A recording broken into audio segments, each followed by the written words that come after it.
Well, Hakeem Jeffries finally did it. And by it, I mean endorse Zohran Mamdani, the Democratic nominee for New York City mayor. Jeffries endorsed Mamdani at the last possible minute. So he endorsed him on a Friday afternoon / night, less than 1 day before early voting is set to start in New York City for the mayor's race. Okay, so I guess if you're Mamdani, you'll take it, right? I mean, Jeffries is the highest ranking Democrat in the House. He's from New York. He represents a Brooklyn district. He will be one of your constituents. But I would say that there is ample evidence in the timing of Jeffries' endorsement, how he did it, what he said, that suggests that this is like the most lukewarm endorsement ever. So start here. Mamdani wins the Democratic primary over Andrew Cuomo and others at the end of June. It's the end of October.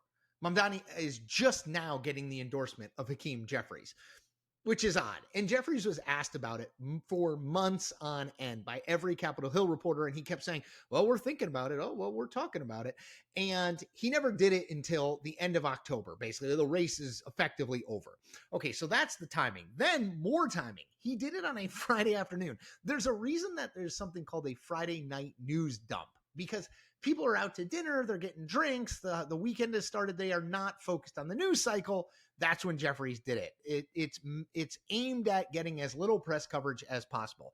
Then there's how he did it. He did it in a written statement to the New York Times, not a public event where he and Mamdani, maybe in Jeffries' district, he and Mamdani appear together, they arms around each other, unity, blah, blah, blah. No, not in a video that's shared widely across social media. No, in a written statement. And the best thing that Jeffrey says about Mamdani in that statement is, well, he won a free and fair election for the Democratic primary, which is like the lowest form of endorsement. It's like saying, are you endorsing Chris CIllizza? Well, Chris CIllizza is a human.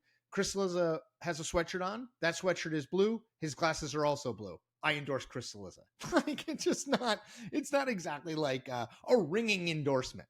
Why is this the case? Well, because I think this reveals, yet again, how uncomfortable the Democratic establishment is with the left of the party. Mamdani is a Democratic socialist, as is Alexandria Ocasio-Cortez, another New Yorker, as is Bernie Sanders of Vermont.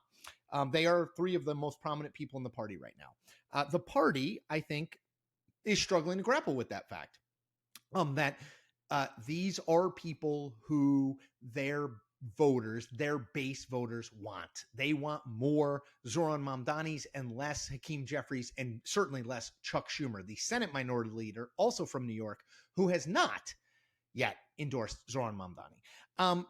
So I think what you're seeing here is Jeffries was in this very delicate dance where he felt like endorsing Mamdani, he didn't really agree with Mamdani a lot of things. Endorsing Mamdani sort of puts the seal of approval on Mamdani and allows Republicans to attack not just Jeffries, who's in a safe district, but to attack all swing Democrats. Even the leader of the Democratic Party endorsed Zohran Mamdani, that kind of thing. But here's what I would say. If you follow Donald Trump and Republicans at all in the last 3 or 4 months, they're going to attack every Democrat for Zohran Mamdani anyway. It's not as though if Hakeem Jeffries didn't endorse Zorhan Mamdani, that in a swing district in 2026, Republicans are going to be like, well, we can't mention Zorhan Mamdani because Jeffries didn't endorse him. No, of course not. Like, my view on it is Hakeem Jeffries should have simply 3 months ago said, look, Zorhan Mamdani and I don't agree on everything. But that's okay. We don't have to. The Democratic Party is a big tent. There's plenty of room for disagreement. What we agree on is we need an alternative to Donald Trump's vision for this country, and we need young, fresh faces to energize and motivate our voters. And you're done. Okay? Even in this endorsement at the end of October, he still said Zohran Mamdani and I have a bunch of differences. Why couldn't he have said that 3 months ago? Again, I think it is the Democratic establishment still doesn't totally get how to deal with the Zohran Mamdanis, the AOCs of the world. And I think you're seeing this like awkward dance where it's like, well, I'm going to talk at some point in the future about my views on Mr. Mamdani. Like, whatever, man. You're going to have to own him either way. You are going to be attacked. You and the party are going to be attacked for him being the mayor of the biggest city in the country and probably the world anyway. So own the good stuff and move on.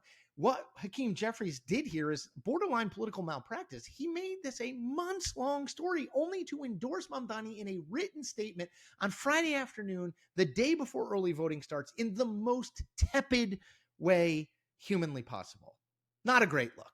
And I think doesn't bode particularly well for how Democrats are going to figure out what the party is going forward into 2028. As always, I ask you, just hit that subscribe button. You'll get content like this free every single day. I'll continue to go as a news creator. It's a win-win. Take care.